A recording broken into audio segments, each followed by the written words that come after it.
The family of Sarah Everard say they are desperate for news. Sarah's not been seen since being spotted on CCTV. Across this area, every bus stop and lamppost bears Sarah's image. It's really hard for people to imagine that in London, in a highly built-up area with cameras and people, how a young woman could just go missing. What we knew is that she'd been on the phone to her boyfriend and was walking home after dinner. And the phone call had finished at 9:28.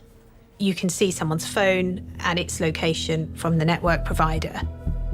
The location was Cavendish Road, and she was on her natural route home. So it fitted with the account we were being given by her boyfriend. It became key tracking her on CCTV and her movements beyond that point. That footage of Sarah was walking along Cavendish Road. We could just about see that she had her phone to her ear at that time it's last being used. I can just remember suddenly one of our detective sergeants came running over and said, "You need to come and have a look at this." The team were just crowded round the little screen looking at this bus CCTV where I first saw a white car parked on the pavement. Sarah stood next to it. Suddenly, it gave us a whole new line of inquiry. It appears she's probably got in a car. We finally had an answer as to where Sarah may have gone. On a quiet March night in South London, 33-year-old Sarah Everard was walking home along familiar streets. She had just left a friend's house near Clapham Common and was on the phone to her boyfriend, Josh. They laughed, made plans for the next day, and said goodnight. She wore a green raincoat, patterned trousers, trainers, and walked the same route she had taken many times before. It should have been a normal half-hour journey back to her home in Brixton Hill. But someone was watching her.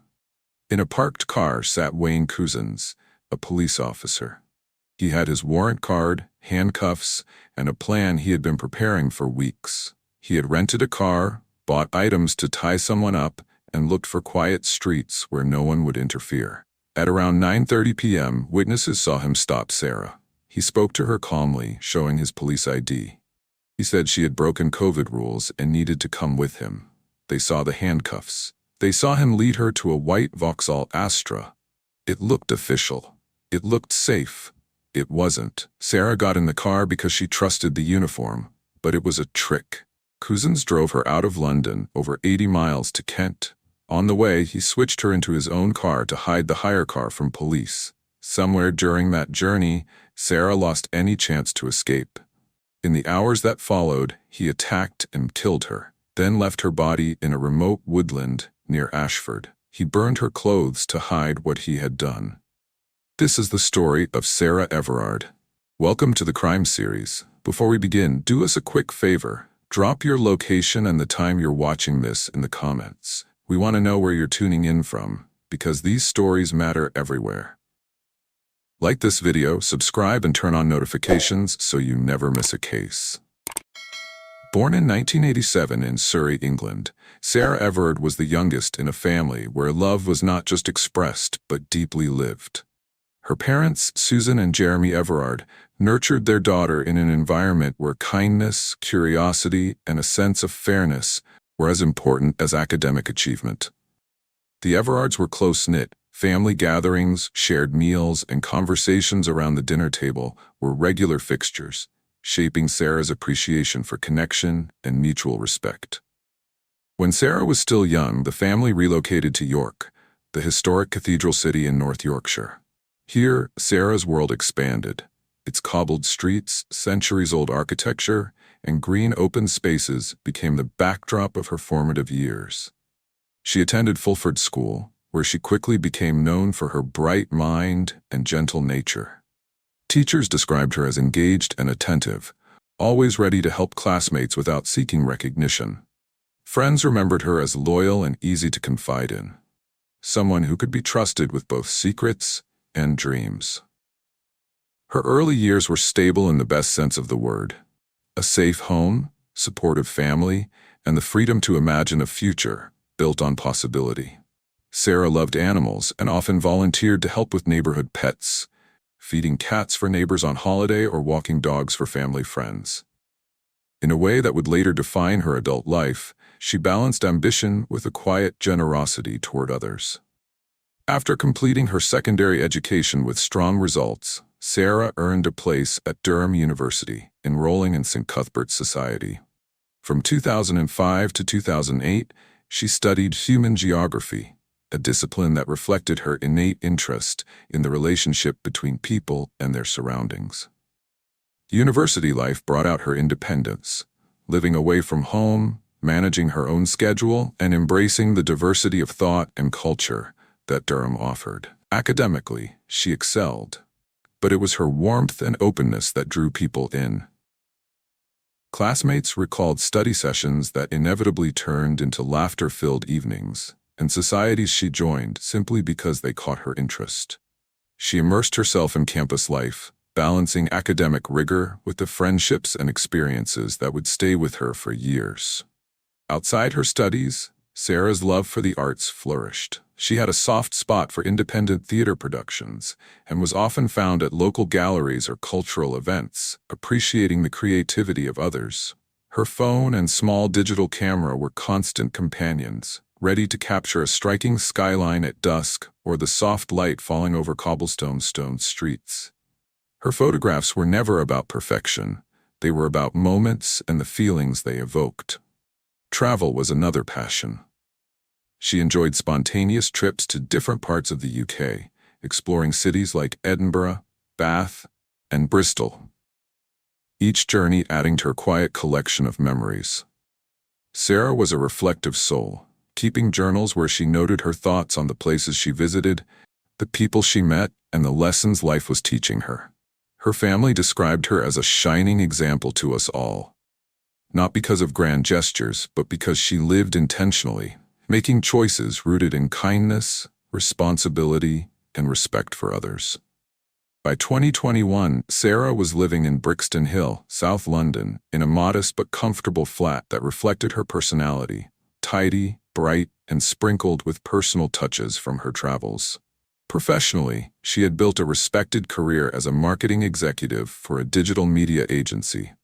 Colleagues admired her innovative ideas and the calm assurance she brought to projects, describing her as the kind of person who lifted the whole team's morale simply by being present. Her personal life was equally grounded. She was in a loving, committed relationship with Josh Loth, a marketing director, and friends noted how naturally they supported each other's ambitions. The couple was making plans for the future, discussing both travel and longer-term commitments. Sarah also remained close to her family, speaking to her parents and siblings regularly. Her weekends were a mix of the simple and the social, visiting her family in York, meeting friends in Clapham or Camden, or taking solo walks to clear her head. She valued fresh air and quiet moments, sometimes wandering the tree-lined streets near her home simply for the peace it brought her. It was on one of these familiar evening walks, along a route she had taken before without incident, that the unthinkable happened. The night of 3rd of March 2021 was quiet in South London, blanketed by the kind of calm that often cloaks the city after dark. At approximately 9 p.m., Sarah Everard left a friend's house near Clapham Common. She was headed home to Brixton, a journey that should have taken her just under an hour on foot. It was a familiar path, one she had walked many times before. Sarah was speaking with her boyfriend, Josh Loth, as she set off. The phone call, lasting about 15 minutes, was affectionate and uneventful. She promised to see him the next day. At the time, Sarah was dressed casually and sensibly for the weather. A green raincoat, patterned blue trousers, orange and turquoise trainers, and a white beanie. She also carried her mobile phone and wore green earphones. CCTV footage and doorbell cameras captured her walking alone along Pointers Road at approximately 9:28 p.m., moving at a steady pace, appearing calm. But what began as a routine walk home would become one of the most widely followed missing person cases in the United Kingdom in recent memory. By the next morning, When Sarah failed to show up for a work meeting and hadn't returned any calls, her loved ones grew concerned. Her absence was completely out of character. Her boyfriend, family, and friends began reaching out to one another, checking hospitals and transportation routes.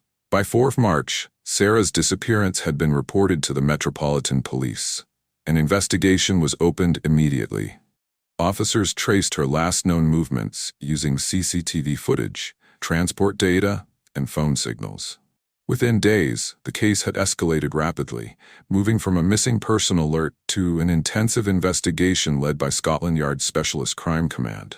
Posters bearing Sarah's photo and description began appearing across London, and the public was urged to check dashcam footage and private CCTV for any relevant information. The search drew nationwide attention. Social media campaigns took hold, amplifying the urgency. Over 750 homes were visited in door-to-door inquiries, and hundreds of officers were deployed across the city. Helicopters, dogs, and forensic teams were used to comb through parks and neighborhoods, particularly around Clapham and Brixton. The community was gripped by unease. Women spoke of changing their routines. Men offered to accompany colleagues home. It was not only a search for Sarah, it had become a moment of collective fear and reflection.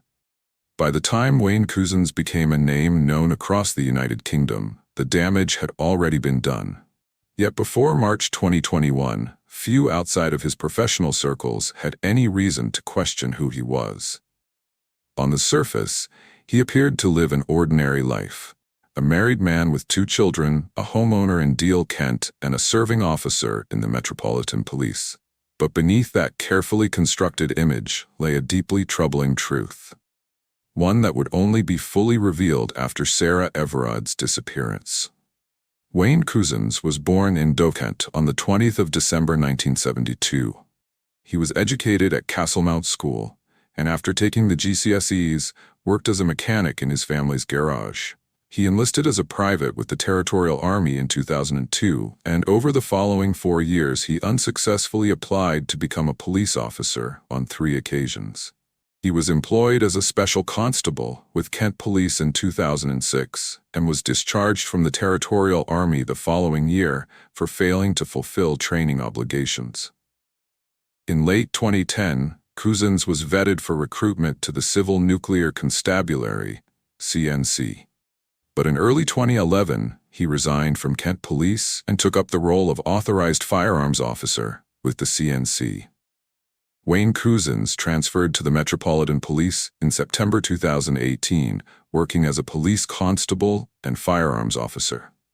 Prior to this, he had served with the Civil Nuclear Constabulary, where he worked at the Dungeness Nuclear Power Station.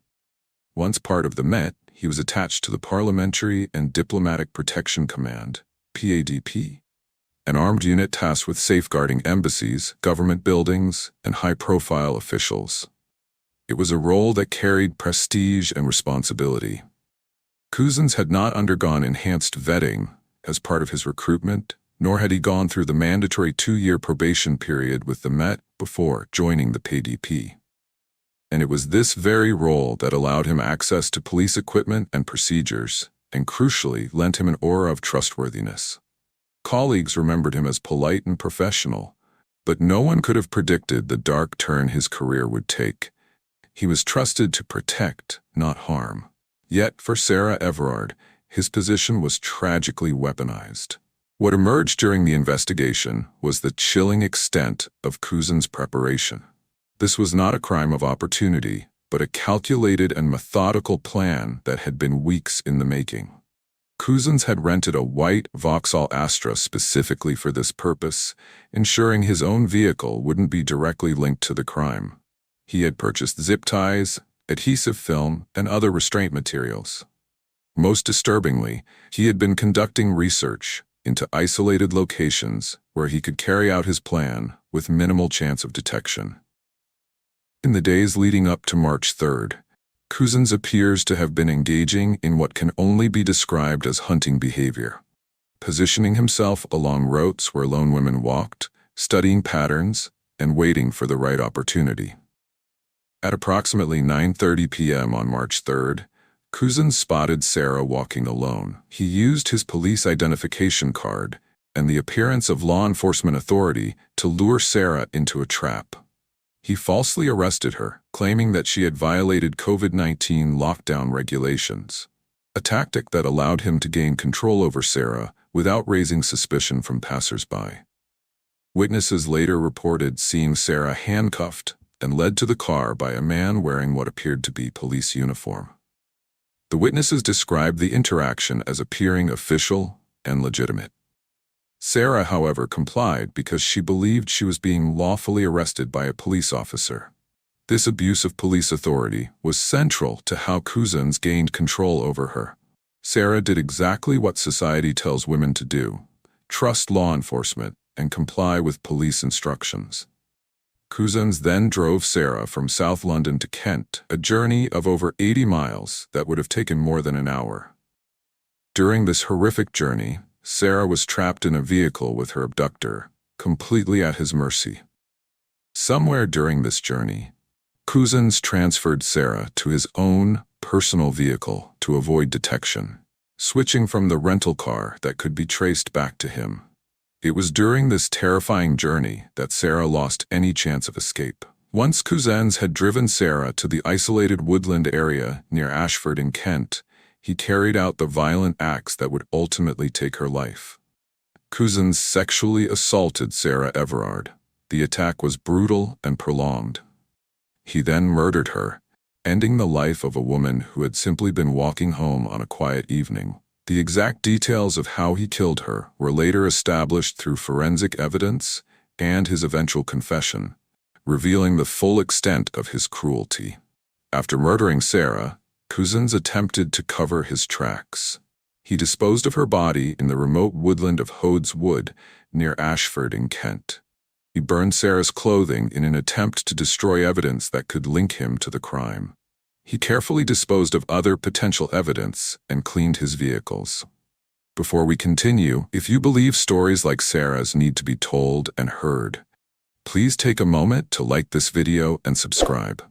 It helps us reach more people, raise awareness, and keep shining a light on the issues that matter most. When Sarah's disappearance was officially reported to the Metropolitan Police on March 4th, an immediate investigation was launched. Officers began tracing her last known movements using CCTV footage, transport data, and phone signals. The case quickly escalated from a missing person alert to an intensive investigation led by Scotland Yard's Specialist Crime Command. As the search intensified over the following days, with hundreds of officers deployed and over 750 homes visited in door-to-door inquiries, investigators began piecing together the timeline of Sarah's final evening. The breakthrough came through painstaking analysis of CCTV footage and phone data.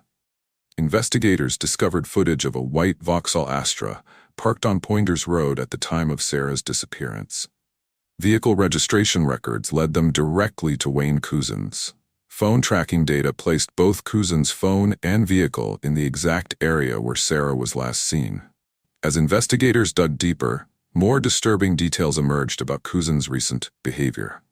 He had reportedly been involved in earlier incidents of indecent exposure, including one that had occurred just days before Sarah's abduction, when he exposed himself to employees at a fast food restaurant. Despite complaints being made, no action had been taken. This neglect would later underscore the failure of internal accountability and oversight within the Metropolitan Police. On March 9, 2021, 6 days after Sarah's disappearance, police arrested Couzens at his home in Deal, Kent. He was initially arrested on suspicion of kidnapping. A woman in her 30s, later revealed to be his wife, was also taken into custody on suspicion of assisting an offender, but she was released without charge. The arrest sent shockwaves through the public and police force alike. For the Metropolitan Police, this was not only a criminal investigation, it was a crisis of identity. The very force that was supposed to protect people was now confronting the horror that one of their own had allegedly exploited his authority to commit a violent crime. When initially questioned, Couzens denied any involvement, and then he further fabricated an elaborate story. He claimed to investigators that he had been under financial pressure and had become entangled with a group of Eastern European criminals who had forced him to kidnap Sarah. He alleged that he had delivered her to them and had no further knowledge of what happened next. Do you know where Sarah is? No. Right. Now, we believe it. You know something about where she is. Tell us anything you can about where the mother time. Okay, well, I am in financial shit, and I've been lent on by, I don't know who they are. They're a group, a gang, whatever, and they told me, right, I need to go and pick up girls and give them to them. There's a couple of names. I was told a place to take her. That's it.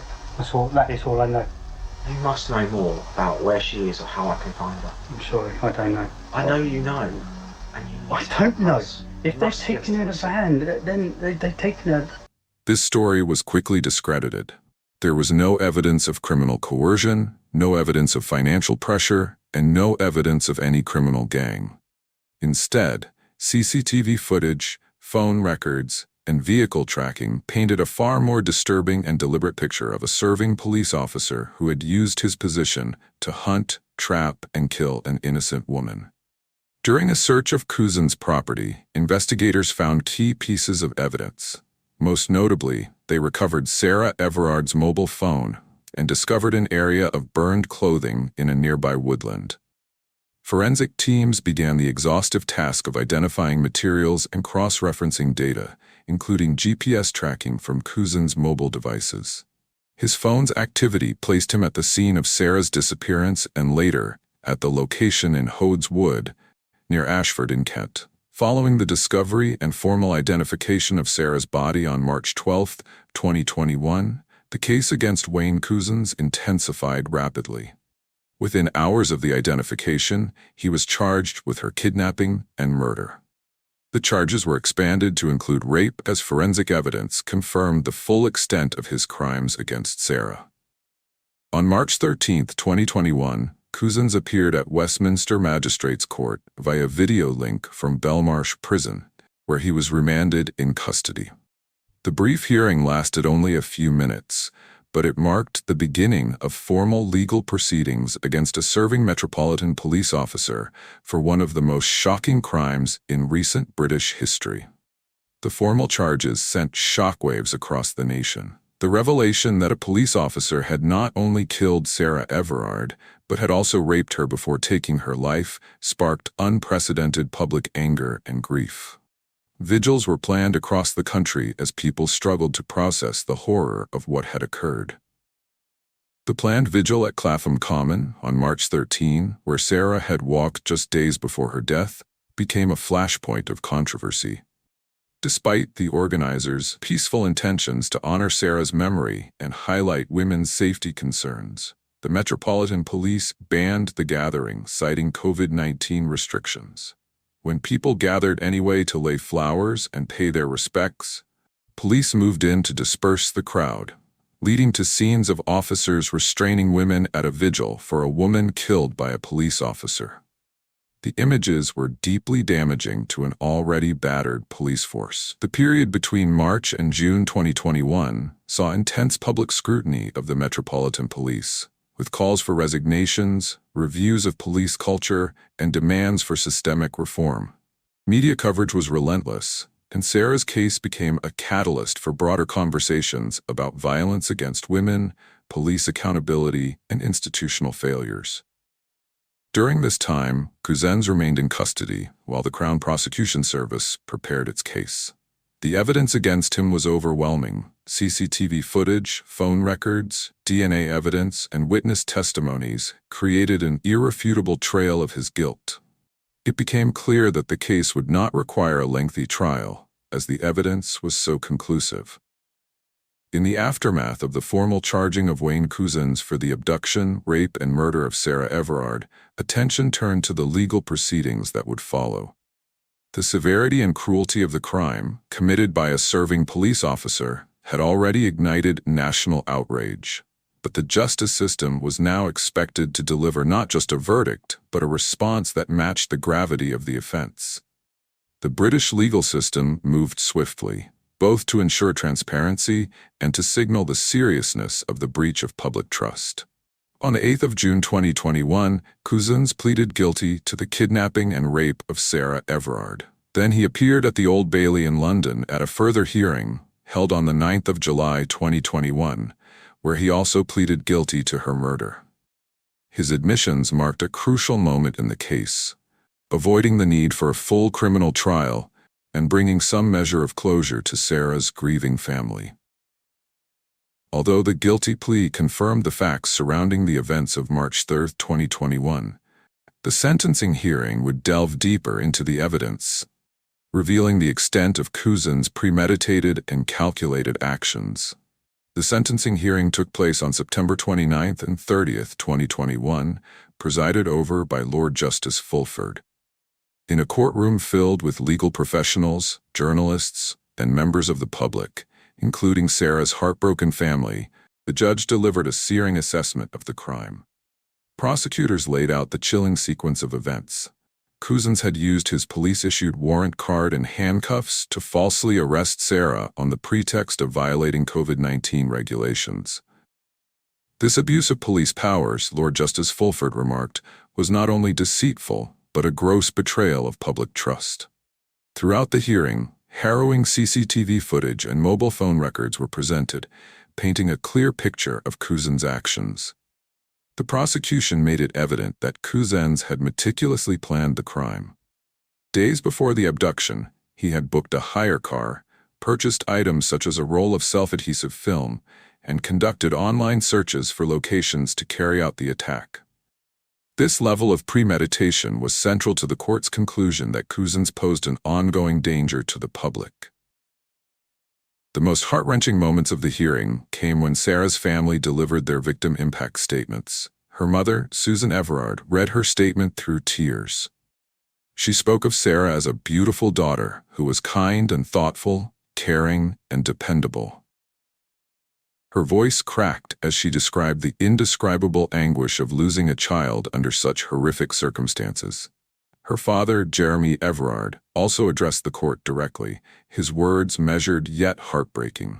He demanded that Couzens look at him while he spoke, imploring him to grasp the enormity of the pain he had caused. Sarah's sister, Katie, added her voice to the chorus of sorrow and devastation. In her statement, she described the emotional trauma, anxiety, and nightmares that had plagued her since Sarah's death.